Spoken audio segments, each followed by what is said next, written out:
What's up, my lunatics? Welcome to my channel. But if it's your first time, my name is Anastasia Luna, and welcome to you too. All right, today I'm actually super excited about this because I usually only interview reactors or like straight up people from the metal land. But today we're interviewing a very interesting artist who I feel like fuse so many different genres, which I think is absolutely amazing. Her name is Keywana Nikole, correct? If am I pronouncing Keywana. it right? Okay, great, Keywana Nikole. All right, so super excited. How you doing today? Hi, how are you? I'm so excited. Thank you so much for taking the time out of your day to want to do this. All right, great. All right, so let's jump right into it from the very beginning, from um, where you were born. So I know I researched a little bit of info about you. There is not much, so but I know you were born about 20 minutes away from Pittsburgh. So I was born in Tennessee, but I was raised in 20 minutes outside of Pittsburgh, Pennsylvania. Yeah. Ah, Tennessee. All right, cool. And tell me about your town. Okay, so it's crazy. I'm from a very small town in Pennsylvania. My What is very small town? like 3,000 maximum Oh, people. that is a small town. Like that's it. Like the whole county. But Uh-huh. I'm from a place called Beaver County. It's a really small community in Pennsylvania, like rural Pennsylvania. It's a lot of farmland. There's Amish people and horses and buggies and stuff. It's a very small community. But it's crazy because my parents, I spent time between Tennessee and Pennsylvania growing up because my dad lived in Tennessee, mom lived in Pennsylvania, so I'd go back and forth visiting. And both places are just complete polar opposites from Los Angeles, California. So having moved over here, it's like a culture shock compared to what's on the other side of our country. Uh-huh. It's crazy. All right. And how long you been in LA? I've been in LA since I was 18 and I'm 26 now. So I've been here for Oh, like 8 years. okay, so you're pretty much native at this point Yes, I to pretty much LA. I'm from here now. Okay, you are from here. Like I'm from Russia, but I've been here for 19 years, so I consider myself as American as I consider myself Russian because it's kind of Exactly. half and half at this point. So, tell me about your school years. How did you do in school? Were you like a black sheep of the entire school, or did you have your like group of people that listen to this alternative music and like the cool people? I was definitely bullied for what I listened to. Everyone coming up in my era was like listening to a lot of like rap or a lot of just like popular music. I was listening to Pierce the Veil and Sleeping with Sirens and Of Mice and Men, and Mhm. those were my entire escape from reality was post-hardcore music. And Mhm. I was the weird kid that listened to emo music. And especially being a Black woman, a lot of people in my culture were just like, we listen to rap. Like, this is what we listen to. You're listening to some weird shit. And so it wasn't necessarily at the time, it wasn't very cool to listen to the bands that I was listening to. Mhm. But for me, they were the coolest thing that I could have ever found. Hi. They were the coolest thing that I could have ever found. Sorry, my dad giving you. Oh no, all good. Um, but for me, it was more of like an escape from my reality. And I loved that music. To me, they could have been the coolest thing that's ever happened. I didn't care what anyone else thought at all. That is awesome that you had that, spine in you to actually listen to the music that you want and not go with like the Oh yeah, I was majority. going to concerts at like 13, 12, 13. That's actually my other question. So, what was your first concert and how old were you? So my first ever concert was seventh grade with my friends and her parents. It was My Chemical Romance and Blink 182. But my first Okay. concert by myself was Pierce the Veil Collide with the Sky tour with Pierce the Veil, Sleeping with Sirens, Tonight Alive, and Hands Like Houses in 2012. That Uh-huh. was like my 13th birthday present, was to get to go to this show with my best friend. And we ended up going by ourselves. And crazy enough, we were so tiny. We were like really small. Like we Mm-hmm. were, we were children. And the Mm-hmm. security guard saw us at the barricade and he was like, "Why don't you guys exit out of the backstage just for your safety? Like you don't have a parent with you. Why don't you Yeah. go this way?" So we were like, "Okay." And we did. And I ended up bumping into Vic. And he like knocked me over a little bit with the guitar case. And he was like, "Oh, I'm so sorry." And all I could say was, "I make music too." And it was crazy. It was such a crazy moment because he told me then, "Oh, you're going to be a rock star one day," just being a sweet person to a young fan, you know? And he gets on his bus, and that was the end of it. 10 years later, to that exact date, we are sitting in a studio session together working on a record. And I Awesome. was That is like, so great. this is so full circle. It's insane. Were you able to focus in the studio or were you like jumping off the walls? Okay, so I've worked with him a couple times now. The first time I was so nervous, like so nervous. Like I was choking on every line of every song that I wanted to sing or anything I was coming up with. Like I swear my mind was full of genius ideas, but I was just like, ah, like I can't. And then luckily I got over that fear. Is now we've become friends and I'm so much more comfortable with them. And Mhm. we just did another record a couple months ago, and it's amazing. It's incredible. And we made it so quickly. And Vic just produced the living bejesus out of this record. And it You was can, just you can awesome. curse. It's okay. You can curse. I don't care. He literally, he, bro, he did such a good job on this song. I honestly can't even believe how good it is. So now I'm a lot more confident with them in the room than I used to be when I first started. But the fact that he's even taken the time out of his day to breathe on my records was enough for me. Like, I didn't Yeah. need to do anything. The fact that you just listened to it was enough. And the fact that you wanted to take the time out of your day to drive hours away to come to a studio and sit with me and work, it just really solidified that I'm in the right place and I'm doing the right things, that I'm in the right circles. And that was a great feeling as somebody that came out here by myself. I didn't know anybody when I came to LA. I lived in my car. I worked in a studio. I beat homelessness. Like, and it's hot out here. It is very hot in Los Angeles, California in the summertime, living in a freaking Kia, you know? So Yeah, it's just like, that's awesome. I can definitely relate because I moved continents when I was 19 and I had $300 with me too. But I went to another country, so I definitely can relate to all of the, anxiety, but also excitement in like, following your dream and stuff like that. So, you mentioned that at that concert you said that you do music too, and you were like how old? Like 12, 13, 14? was 12. I was 12, about to be. Oh no, I just turned 13 that week. I All just right. turned 13. So tell me about your first attempt in music, because I was pushed into music. I was 7 years old. I went to professional classical music school, so I did not have any choice. Oh, that's But amazing. but when it comes to you, did you are you self-taught? Did you try to start writing maybe poetry or maybe playing some instrument by yourself, or did you actually go to school? I was like picking up every instrument I possibly could. So That's I started awesome. playing saxophone in the fourth grade, alto saxophone, which is still to this day my favorite instrument. And randomly on like this new album, when you listen through, you're going to randomly hear random saxophone solos because I made my team put them in. That Um, is so awesome, girl. You got but I can't even talk. You have to play saxophone live. It's so I dope. want to so bad. It's gonna It's come out also of nowhere.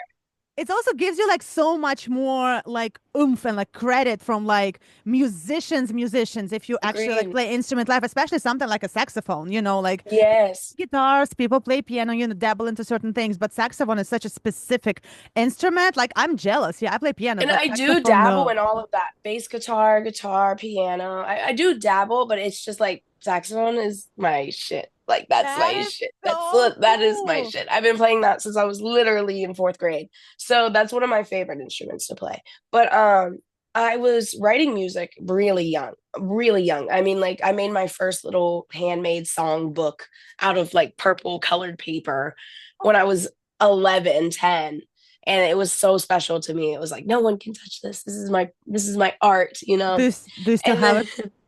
I oh my gosh, my mom probably still has it in a like storage bin somewhere. She always finds the most random things. I also did a performing arts high school because I was a Okay. gymnast and my mom was my trainer, and we took gymnastics very seriously. Like that's the future my mom genuinely really wanted for me, was to be Uh, a athlete and a very successful gymnast. And I worked really hard at it, but my passion was music. But because my training hours were so long after school and on the weekends we were traveling, and the only time I had time for music was during school.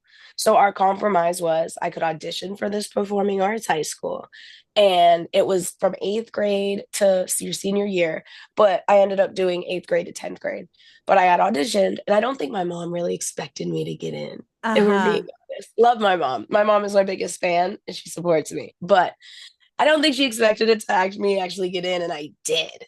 And after that, I ran with that from eighth grade, actually seventh grade to 10th grade. I was like, that was my whole world. Going to school, I took jazz, tap, ballet, I took piano, I took vocal lessons, I took musical theater because I was a musical theater major because I wanted to be an That is actress. so dope. Oh Oh my yeah, I'm God. a musical Okay. theater kid, okay? I am a musical theater kid and people love to give me flack for it, but that's definitely where I learned stage presence and that's where I learned confidence and how to Mhm, project your voice and control your voice in rooms and how to just command attention without mhm. being obnoxious. Yeah, being cocky. I see. So, yo, that's very interesting. I didn't know that about you. Like, I can only imagine how many hours a day you actually had to work because you have to go to a regular school, then you have Yep. your gymnastics training, and then you have performance art school, and then you probably have some homework to do. Like, did you eat? Like, Yeah, right. did you have What I time to was drink I water? sorry. I think what I'm the most excited about what in that process of like growing up in that environment was I learned discipline. I Mhm. learned how to have a goal. I learned how to work for a goal. And I learned honestly, I wasn't getting the leads of the musicals that I wanted when I was young. I was ensemble. I was somebody in the back, but I was taking all of that as experience. And I genuinely feel like that trained me to be in this music industry to where it's years and years and years of investment and working, and you're putting your most vulnerable art out for the world to listen to. And sometimes people don't give a singular fuck. Yeah. And it's a very painful experience, but being in that environment as a child with a childlike mind and going for a goal and maybe not receiving that goal, I feel like that was probably the best lesson, that going to those schools and taking those Mhm. time out of the day to fight for what I'm passionate about was worth it. Because now as an adult in the industry, I don't feel this like I used to, but I don't anymore feel this like horrible weight of like disappointment when something doesn't work out, Mhm. Yeah. because I know there's also something else that's coming, you know? No, That's I that's kind of what that totally lesson was. I totally see what you're saying. Yeah, if you get everything when you're a child, you kind of like project it to the rest of your life, and then you're like, wait, why am I not getting the lead? I totally see it. Exactly. So let's say I know you're in a different kind of music right now, but let's say in a parallel universe, what would be your dream Broadway role if you Oh, were to do this? oh my gosh. That is such a good question. Uh okay, this sounds crazy. Nala and the Lion King would be ideal for me.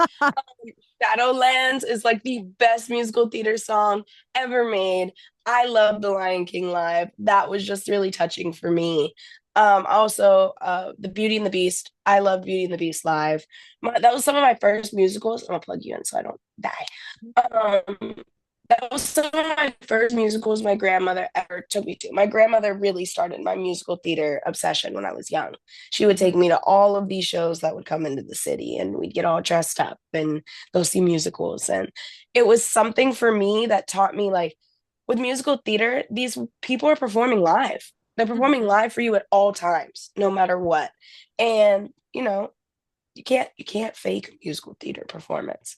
And that level of talent and confidence is something that I see a lot in the rock world. Oh, the rock Hmm. world is very theatrical. We have Oh, awesome productions, and people are really serious about not tracking their stuff and just giving you a real performance. And that is something that I gravitate to because it's how I grew up to train myself to perform. yeah. No, I absolutely agree with you because I'm more in like symphonic death metal, that kind of side of metal and rock. Yeah. That stuff is very theatrical, and I will die on that hill. I will always say, even though a lot of rock music, a lot of metal came from blues and all of that, I will die on that hill. That symphonic metal and Yeah. majority of death metal came from classical music, and I don't care what anyone says. My I and I don't care, agree. It and I don't did. care And that you're yeah. completely right. It's theater, it's opera, it's 14th century Italian opera, it's all of that together. A majority of like deep metal, like if we talk about Epica and Nightwish, those symphonic metal bands, majority of them are conservatory trained musicians. So I definitely agree with you that metal and rock has a lot. They have a lot of things. To me, metal is sped up classical music. Like if we had Beethoven right now Yes, or Vivaldi, they would be the biggest metalheads at this point. So I definitely agree with you. I agree. So tell me I about your agree family. completely. Tell me about your family and your siblings. I heard you have quite a few siblings, right? Yes, I'm the oldest of a total of 8 children, Oh which is God. crazy. I'm the oldest. Yes, I'm the oldest. So I have 7 younger siblings, which is Uh-huh. insanity. But yeah, and the age ranges are crazy. I'm the oldest of 26. It goes 26, 21, 19. Oh, I gotta remember. 17, twins that are 13, 26, 21, 19, 17, twins that are 13, and my baby brother Xander is 8. My youngest Okay. brother is 8. And then I have a step brother too. And he is 19. But I yeah. give you props for remembering all of the ages because I'm the only child and I don't even remember how old my dog is. So Oh, I that's remember. Listen, I remember when I was the only child. It was a oh time. It yeah. was a time. It was the time, I agree. So, I know you said you were a black sheep when it comes to school years. Are you a black sheep of your family when it comes to your Absolutely. Oh my goodness. My family is the polar opposite of me. Now, my mom is a big like rock music fan. My mom is really did start my dive into rock music. She was showing me Motley Crue and Nirvana and all of these bands at a very young age, but she also loved rap music. So she was very, very broad with her music taste. Uh-huh. But when it came to me, I was the oh, leggings, combat boots, band, t-shirt, your stereotypical emo kid. And my parents were so concerned. My Uh-huh. dad was a very religious man. So that was like a big, like, what is wrong with her flag. And I've always been, it's so funny because I can go back to like family photos we've all taken. And it's like, look at this perfect, sweet little suburban family. And then me. And it's just like, Slipknot t-shirt, big eyeliner, combat boot, don't talk to me. Like It's I it's was so always the funny. black sheep.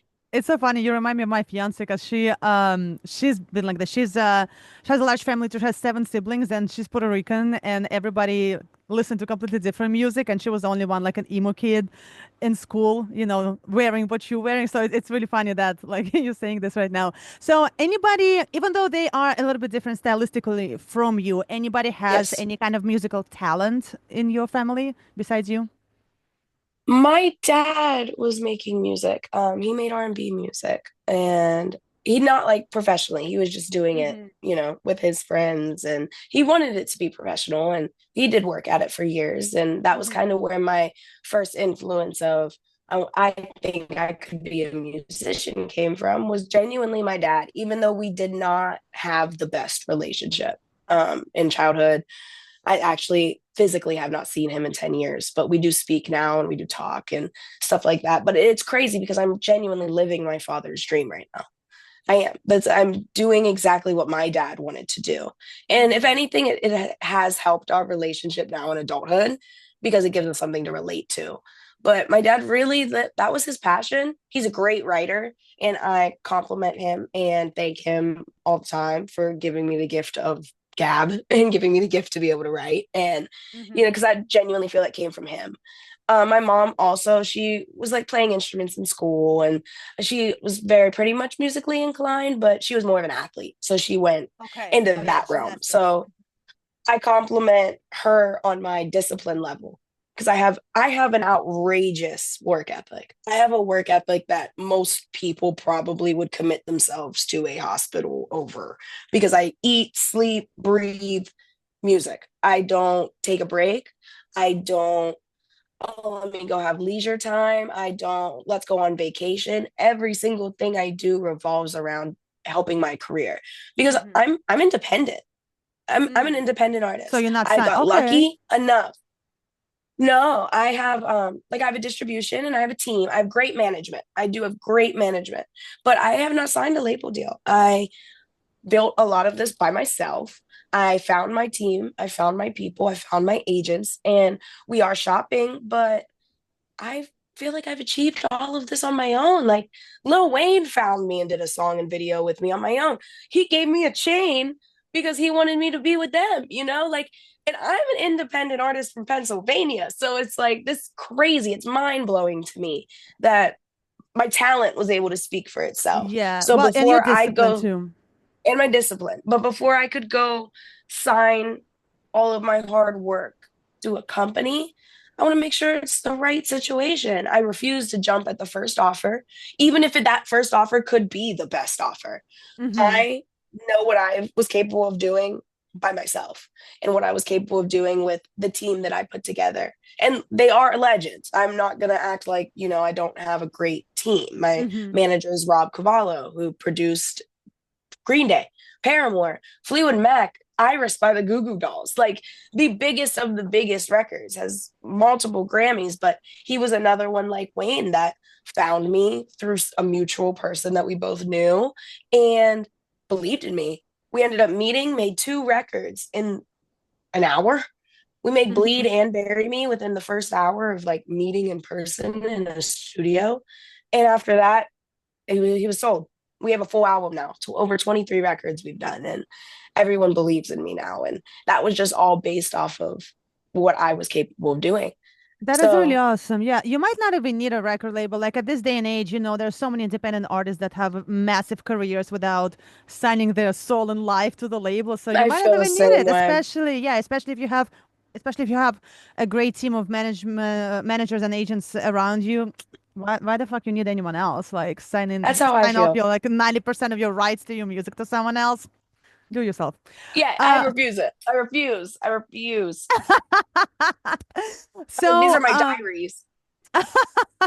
So, who were the very, very first people that kind of like, oh my God, I'm doing music with them, that you started doing music with? And how did that even happen? Because you said you went to LA, you were 18, right?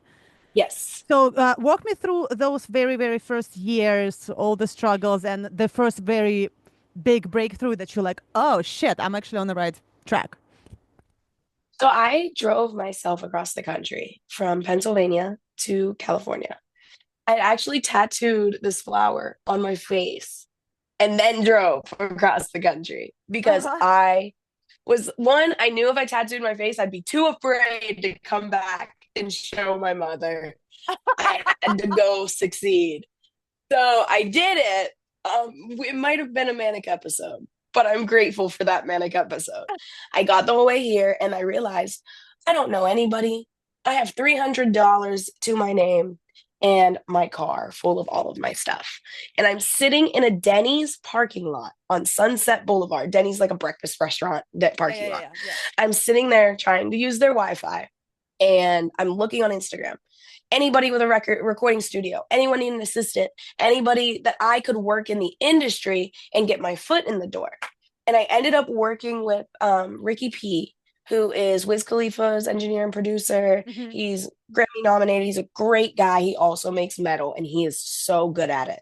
And I ended up working as his personal assistant and studio runner. And I took like lesser pay in exchange for him to record and engineer me at the end of my shifts and help me develop my sound, help me make music because I couldn't afford it. Couldn't afford it. I was living in a car. I couldn't afford a Grammy nominated engineer and producer to take his time on me. That was expensive. So we did that. He ends up becoming one of my closest friends. To this day, I still thank Ricky for giving me an opportunity to start this journey. And now it's just like full circle because I was working for him, but I was meeting like these people in the rap scene, like Wiz Khalifa and Trippie Redd and Tory Lanez. And I was meeting these musicians that had careers already. And I was just there like a dormouse, like, do you need a Gatorade? But then at the end of the night, Ricky was recording me and playing my music. So later, maybe like a good year into me working for him, one day he's playing a record that I did with him. And I think it was Trippy or Tori or one of the artists that was in the building. And he was like, "Oh my gosh, who is this?" And Ricky goes, "Oh, it's her." And they were like, "You make music? Oh my God, you're great." And after that, Ricky started introducing me as not just his assistant, as his artist. And like as an artist, like as someone he works with. And I started receiving respect value from people that I looked up to Hmm. and people that were making waves in my culture and the people that I wanted to appease. And it was really cool to me to be respected at that level when I didn't really have career success under my belt yet. I was still a studio runner. I was still going to work to just be in the industry. And that was really my foundation. After that, I ended up playing shows and meeting other artists. And, it's been an experience. It was a lot harder than it sounds. It was a lot of years of waiting. It was a lot of years of disappointment. It was a lot of years of this record's going to be huge and didn't do anything, Hmm. but I did it because I loved it. I feel like I would be lost without music. That was my whole purpose of existing was to make music. And I didn't care if 10 people listened to it or 10 million people listened to it because I know if somebody listens to it and they can relate to what I'm saying, I did my job. Because if anybody feels as low as I felt in the moments I made that music and can find it and relate to it, I did my job. And that's all I cared about. That's the way to go. I mean, when you start thinking about monetary anything monetary, that's it becomes business, and music is business, but it's first and foremost, it's art, it's emotions, it's gift to the public than anything else. So yeah, nobody should be doing music because, oh, I'm gonna get a payday at some point. It's definitely should be something that's your air, you can't breathe without it. So I definitely understand where you're coming from. So once you started making like some waves, I know you said your father is a very religious man and he probably is not down with everything that's going Yeah, on, he but was it not down. He so was not down. so before it was he probably looked at it like, ah, she is just a hobby, she's just doing running Gatorades Oh for yeah. whatever. But like now, uh has he ever told you like, oh shit, like I see that, I'm proud of you, like? My dad and I actually started like speaking again because he saw an article in a magazine about me, about my Uh-huh. music. And that's when I was still independent, still like, just pushing music out myself. And it was then I think they really believed in me. And then I did a record with Kellen Quinn of Sleeping with Sirens, Hmm. who they all vividly remember me being 12 years old with this man's poster on my wall, like in love with this man. And they see I drop a music video with him and a song that does really well. Like I released the song with Kellen independently. I released it like on a DistroKid platform. Like I didn't Hmm. have distribution. I had no one helping push the record. And it did 1.4 million views, streams, all of this on all platforms. And that really was like the moment for me that was like, oh wow, this is gonna work. Like if nobody cared about me, we keep it very 100. If nobody cared about me, and then I make this record about not wanting to live anymore, and over 1 million people could relate to that record, I knew I was on the right path. And I did that record because I loved Kellen Quinn and he heard it, he liked it, he wanted to do it. And I just couldn't believe it. That was for me. This is an acknowledgement that I shouldn't give up on myself because somebody that I worshiped the ground they walked on just as much as I worshiped Vic. I worshiped Vic and Kellen like they were the greatest thing in the world when I was a kid.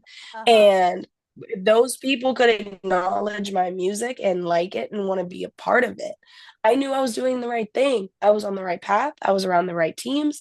I was doing it by myself Hmm. and it worked. So now that was pure motivation. I thank Kellen to this day for giving me the motivation not to quit because when I got to a point where I was like, I don't think I could do this anymore, and I'm exhausted, and nobody cares, and I have no money, and I lost my house in a fire, like all in this process of everything happening, and everything I had worked for, I genuinely had lost, and in life, and then all of a sudden, someone like Lil Wayne finds me and loves my shit, and it's like another don't give up on yourself sign. It's another like you're on the right path. Yeah, everything might have gone to shit a little bit in your personal life. And that's also what I've learned. Your personal life might be the most hectic, scary, craziest, not put together shit. But your career could be skyrocketing at the same time. And you really have to choose to accept this or this, you know? Do you want to focus on fixing what's going on in your personal world, or do you want to let that inspire you to make something beautiful for your career world? And that's That's a really what good happened. way to, a good way to look at it. Also, I mean, if you have no struggles, like, are you really an artist? Exactly. So, so Exactly. yeah. You're not an artist if you haven't struggled. Yeah. So let's talk about a couple of your songs. I listened to a couple of them. I didn't listen to all of them just because I wanted to do some I wanted to do some reaction videos to some of them, so I can't listen to all of Awesome. them. But I have a couple of them preset.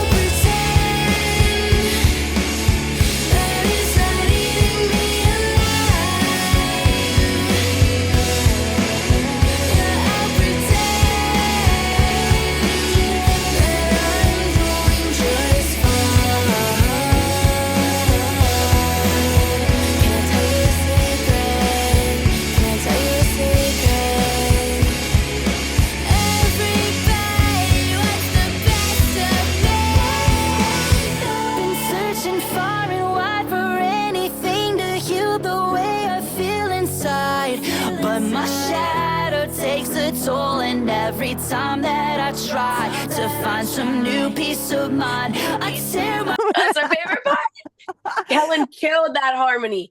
Kellen killed that harmony. And I was like, when he sent me that, I was like, oh yeah, I'm extending that. Okay. I'm gonna keep doing that one. Okay. And he was like, yeah, this is great.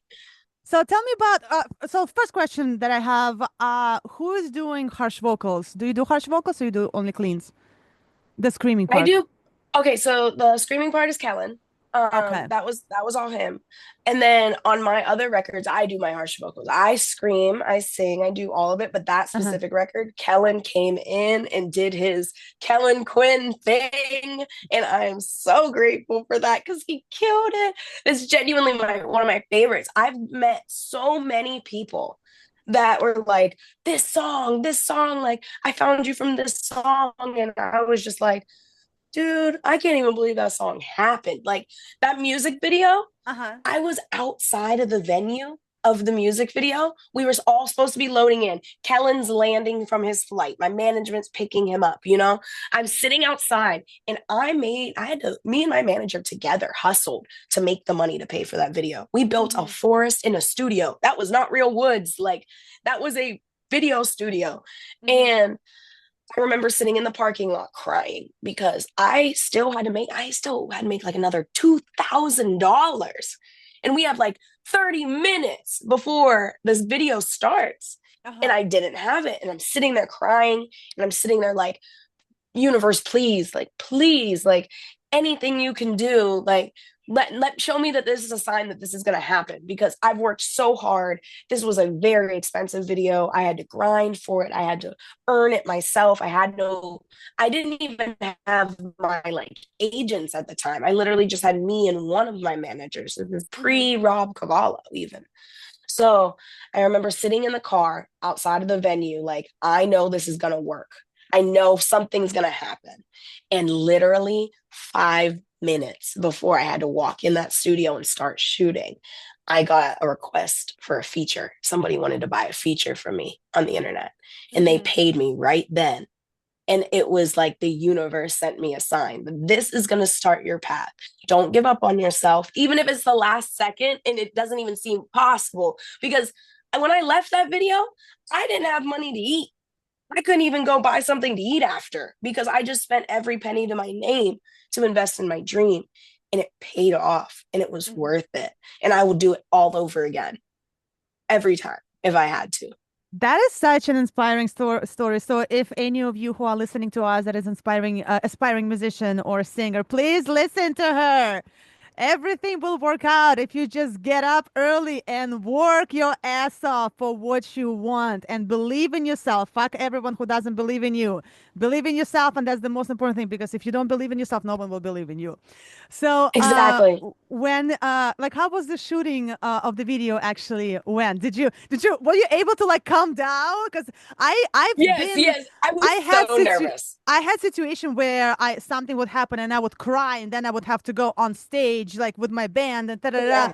So I can totally understand how all of this, and you're like, oh my God, will I even be able to give my all, my 100%, my best to what is supposed to be? So how did you? It's so crazy because I was so nervous. And honestly, Kellen is the sweetest angel, light in this world human being. That man showed up for my video, was there for 12 hours, like chilling, hanging out with us, eating tacos, like cool guy, a real, genuine, cool guy. And I'm just shaking. I am shaking in my little combat boots. And the scene the scene at the end of where I like jump into the frame at the end of the video when we're singing together, you see me like jump. I jumped into the frame because I was so nervous that whole day. I had to throw up. So I had to run to the bathroom in the middle of the performance while he's doing his verse, throw up, and I hear the music start to get to my verse. So I Oh my sit up, I God. popped a piece of gum in my mouth, and I ran full sprint run from the bathroom to where they were shooting. And I jumped into the frame at the perfect time after literally puking everywhere. And that's the shot they used. They were like, that's the shot. It's so natural. It's so real. I was like, really? Because I'm dying. Like, I was dying. And it's so That funny is so now. freaking awesome. So I want to ask you, as far as harsh vocals, since you said that you do that as well, because I scream too. So how did you learn how to scream? Oh my gosh, I'm the most YouTube emo kid of all time. I was watching YouTube tutorials at like 11, Uh-huh. 12, and my mom is running in the Ah. room like, "What is wrong with you? Are you okay?" But I do a lot of like my background screen vocals. Hmm. I do a lot of, and my new music that's coming out, I have like a lot of post-hardcore sounding songs with my band, and Hmm. I'll scream and then bring it into vocals, kind of like a Pierce the Veil-esque. And that's honestly one of my favorite forms of expression. I feel like I have a lot of built up anger, and it makes me feel peaceful. Like as soon as I scream some vocals, I'm like, oh, I feel I feel so the much same better way now. too. I It's feel like like it's therapy. because it's such a like a primal sound and primal It is. instinct. Like I feel like our ancestors from long, long, long thousands, and that's how they spoke. Like they spoke like that. They didn't talk like we speak. So yeah, it's a very primal instinct. It's a very free way of just like rah. There's no pitch really. There's nothing. So I totally see. So you learned it from YouTube. Yeah, I was not fucking around. I'm like, I need a teacher. I will work more, but I will start. I was so terrified from losing my clean vocals or hurting my clean vocals because, Yeah, 12 years of opera, I'm like, I'm not fucking with this shit. So, like, I started with the singer, but I felt you deeply. but I definitely admire people like you that actually were able to learn how to do it by themselves. I'm too chicken to I just heard so many stories of people losing voices and No, then it's true. having You literally surgeries and all of can't. that. So I'm like, fuck no. I'd rather Even save look at money. professionals. Even Oh look at yeah, professionals like yeah, Ollie Sykes. absolutely. I love Ollie Sykes. Bring Me the Horizon is one of my favorite bands. Ollie is also a huge supporter of my music. So I love you, Ollie. Thank you for loving me.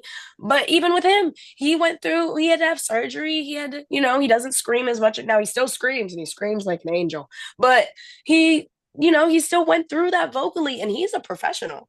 Yeah, That's someone yeah, that made his yeah. living doing this. And I mean so it the could happen. Yeah, the spirit box girl, what's her name? Nicole? Spirit box, like she had a surgery as well. So yeah, that's definitely so you are the lucky one who actually probably was really maybe it comes from your theater and gymnastics background. Maybe you are so technical when it comes to learning anything, so Yes, maybe I that's only why. scream if I get the first inkling of screaming from my throat, I'll stop because I Hmm. know I'm gonna mess up. I already kind of have a I don't have a traditional singing voice. I feel Hmm. like my singing voice, I'm an alto. I have a low talking voice. I can sing very high, but I I don't feel I'm the best singer in the game by any Mm-hmm. means. There's a lot of people that had training that I wasn't able to receive. And I feel like for the best of what I'm capable of doing, I don't want to damage my already, mediocrity. Oh, stop. I Come don't. on.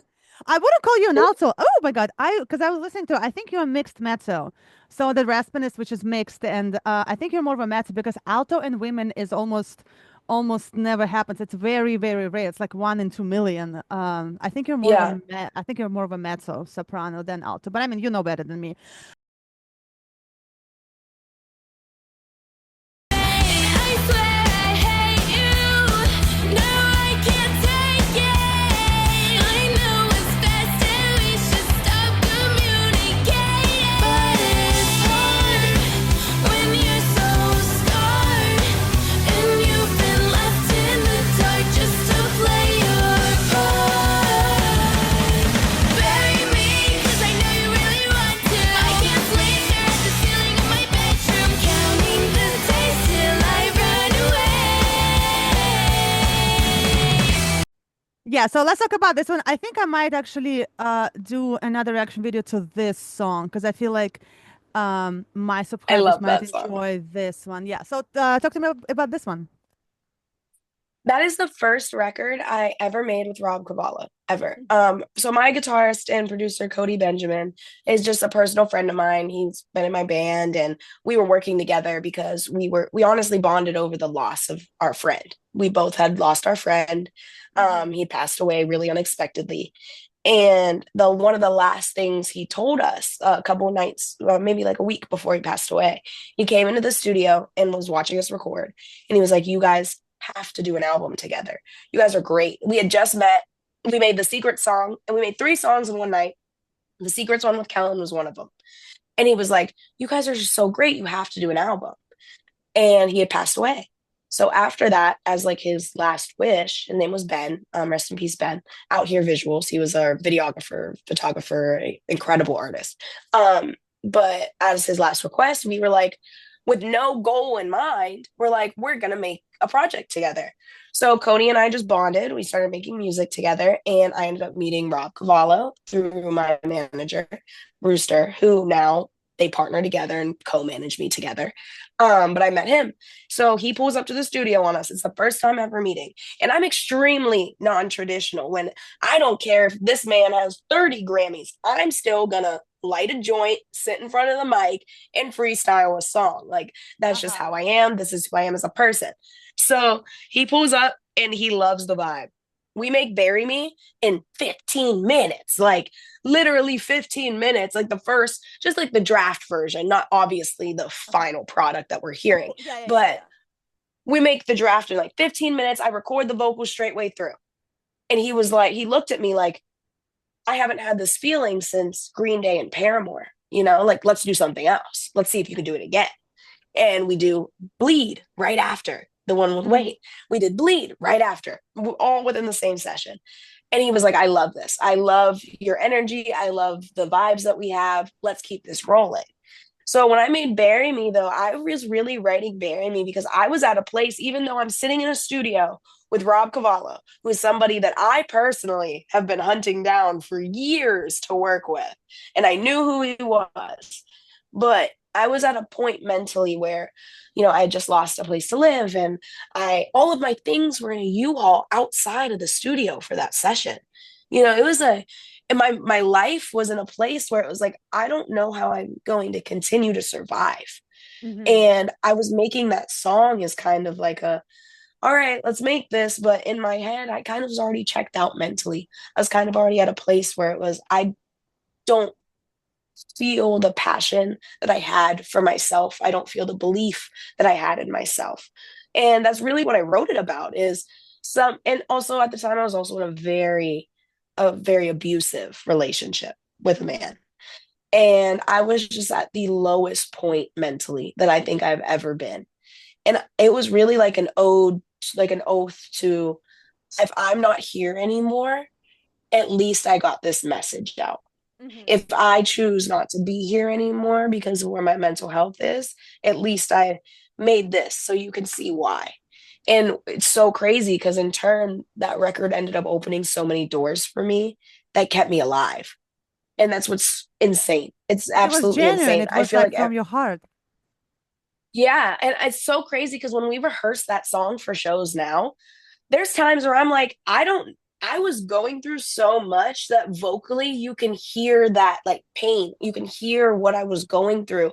And if I'm in a good mood, I can't hit that pain sometimes. Like it was a real feeling. It was a real embodiment of where I was in that moment when we made it. And that record is so special to me because I genuinely feel like even though we put that out as like the first thing and we're just like, all right, like here it is to the world, I genuinely feel that's my hit. And I genuinely feel that's going to be a song that people come back to, kind of like with Paramore and the All We Know Is Falling album. You know, there are some hits on that album and people always come back to it. And that's what I feel that Bury Me record is for me. That is awesome. I mean, yeah, yeah. I also like that in videos you do this. Is it your best side? You do this to Yes, the camera. yes. My favorite side. My favorite side.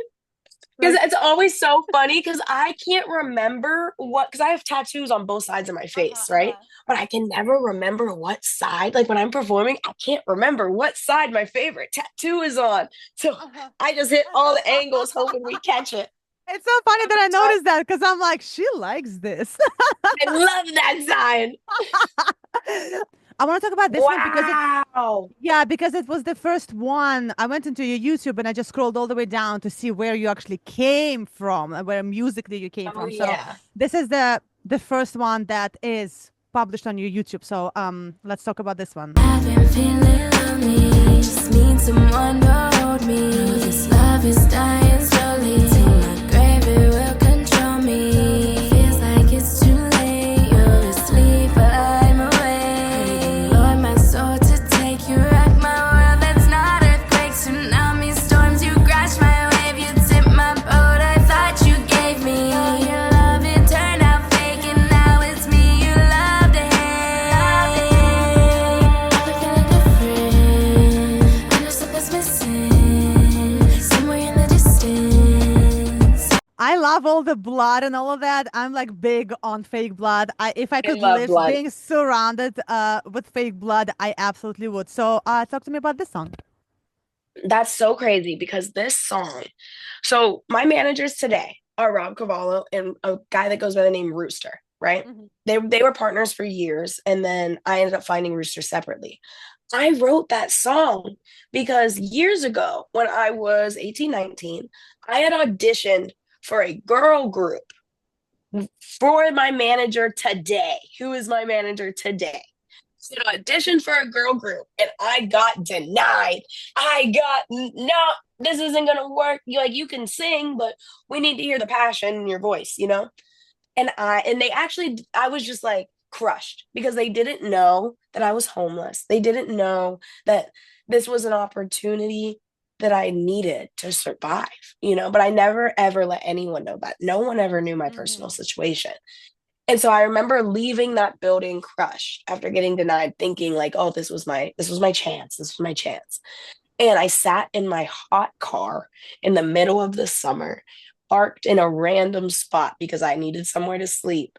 And I wrote that song in my car, literally in the car, about just feeling like rejected and feeling like no one was seeing vision that I knew I had. I knew I was capable of. I knew I was capable of doing the things that I'm doing now.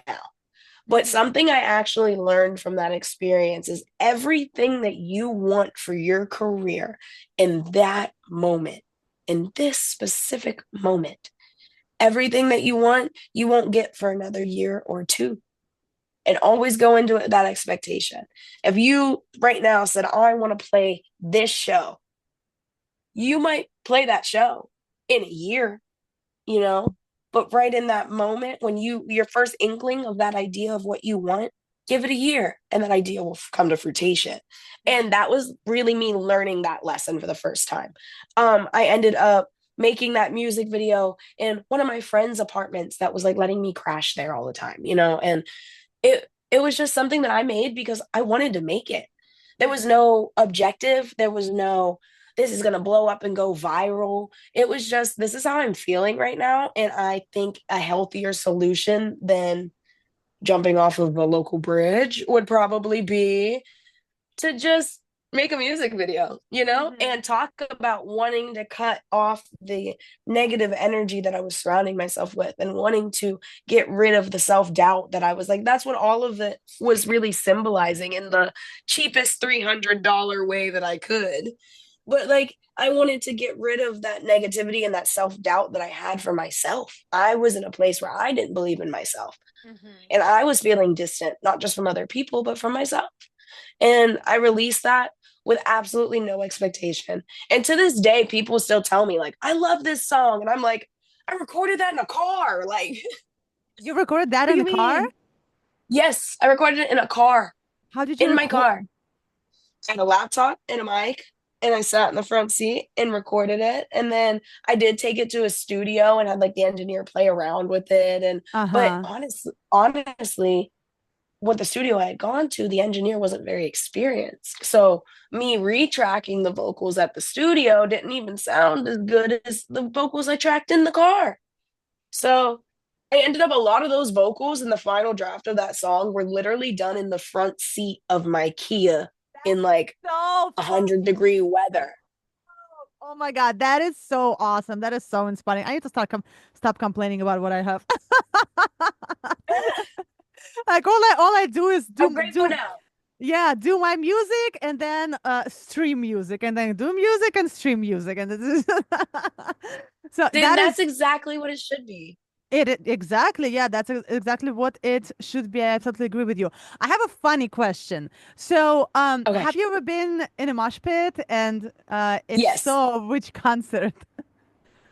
Okay. Of mice, I've been in lots of mosh pits. Of Oh, mice really? and men, I'm scared. I can't. I don't want to get my nose I broken. My no. I was just an angry child. Ah, Luckily, okay. I was a small girl, so I will say people did kind of take it easy. If they did see me hopping around the pit, like nobody really punched me in the face, but I definitely got shoved around a lot for sure. Of mice and men, I've been in the pit for. I've been in Pierce the Veil pits, but they're really nice. La Dispute. La Dispute was probably one of the most aggressive crowds I'd ever been in my life. Like those are some, we're really angry. I feel like if people are listening to Law Dispute, like you're feeling it. You're feeling Uh-huh. something. But I've been in a lot. I've gone to so many shows. Like that was really my, as a child, like in high school, that was my outlet, was going to concerts. And I was going through a lot. My little sister, she has a really rare genetic disease. My little brother, he has a brain tumor that ended up causing him to be paralyzed. And I've been going through a lot, and I've watched my siblings go through even worse. And I think that also kind of helped me because they had goals, they had dreams, they're children. My brother, who's in now wheelchair bound and paralyzed on his left side, just turned 21 last month, and he was committed to go play football at a university. Like his that was his goal, that was his dream, and that got taken. And now I refuse to ever complain about having to live in a car at any point or having to give up to follow my dream, because my own siblings had dreams and now they can't physically follow, that was meant for them, that was their life path, that they did work for and they did deserve. And that makes me so grateful to wake up every day to have two functioning arms and legs, that I don't care if those two functioning arms and legs have to sit in the heat of a car or have to wake up and crash with a friend or have to sacrifice every penny that I ever made to make a music video dream come true, because at the end of the day, I'm functioning and I am healthy and I have a voice and I can do things that I wanted for my siblings. And so now I'm going to do that for them, you know? And That that's is kind of awesome. where I'm at with that. That is awesome. So now tell me about everything that is going on over here. Your hair, your Yes. tattoos, your everything. I It's mean, I so have crazy. tattoos, but they're like over here, like I definitely want to have a neck tattoo. But tell me about My yeah, neck I tattoo see. hurt. That bad boy hurt, not gonna lie to you. But I'm ready. Bring it on. my face tattoos are also a very big point. A lot of the time in the rock scene, how I appear, like I have white gold teeth and opal and chains, and I'm only wearing one right now, but I have like four. Like I have a lot of jewelry. I appear as if I was a rapper. Yeah. And that's also people's biggest, craziest thing with me is they assume that I make rap music because of my face tats and my appearance. But it's really just genuine self-expression. I was tattooing my face before it was really cool. It was honestly, I kind of blame a manic episode. We can always blame You a manic episode. always blaming that. Okay. Yes, I'm a blame a manic episode for sure. But it was really something I wanted to do. I never felt beautiful. I never felt like a beautiful, like everyone would always be like, oh, you're so pretty, blah, blah, blah, blah. I never felt that way about myself until I tattooed my face. Once I tattooed my face, I felt unstoppable. I felt individual. I didn't feel like every other girl that was trying to, make a way for themselves. And it also made it so music was the only thing I could focus on. Because now in Los Angeles, face tattoos are pretty common. Where I'm from, that is the most uncommon thing ever. You will never get a job that way. You will never have it. And I was a smart kid, graduated high school, high GPA, went to college for a year, dropped out and ran away. But I was a smart kid. I just never felt comfortable in my own skin. And that's really what the tattoos were about. The tattoos made me comfortable in my skin. My face tattoos make me look at myself every day and feel confident. And usually people can't understand that because they think it'd be the opposite. Mhm. But for me, that's just how my brain works. That's how I envision myself. Like if I could build my own sim character, this is what I would have built. And I'm proud of it. I'm proud of So how I you look. are It who you makes want to me be. That's happy. awesome. Exactly. That makes me happy. I've never tried to do anything to appease other people, Mhm. even my own mom, who cried her eyes out when she found out I had face tattoos. But she loves them now. My It's parents too. fine. It's You- fine. She loves them now. That's awesome. So who would be your dream person to work with, or dream band, or dream manager, Oh, anybody? that's so crazy because my dream people to work with were Pierce the Veil above everyone. And that's happened. So now I get this question and I'm like, oh my God. Like, I honestly, it's gonna sound crazy. I would love to work with Johnny Depp. I know that's very wild. It comes out of No, but nowhere, it's but not like, wild. Why would it be wild? He plays guitar. He tours with Marilyn Manson. He's a musician. He came to LA to be a musician, not an actor. So exactly. it's totally valid. Yeah, and he's very Just, kind of like you, all the jewelry, all the extra things, and all of that. So I totally see you two working together. I don't see that as weird yeah, at I all. would love that. Like, when I look into musicians, also too, who has passed, XXXTentacion, he's passed now though. But those are people that like when I want to work on a song, my music is so vulnerable to me. My music is exactly, I write everything. I don't have somebody else come in and write. I I'm very vulnerable. So when I'm making something, I want to make something with someone that also feels that vulnerability and understands that vulnerability, or someone I can relate to. I don't really go into working with someone with the objective of this is going to be huge and this is going to make me famous. It's I feel you understand my vulnerability. And that's kind of like where when I pick like, oh, who I want to work with, I go off of that. Does your music make me feel something? Does your music touch me? Because you could understand where I'm coming from and if my music touches you. Yeah, that is awesome. But I totally see you working with Johnny But Depp. Johnny Depp though, Well, I think it's gonna happen. I feel like it's gonna happen. You guys, I feel like you guys gonna become like best friends. I swear to God, I hope so.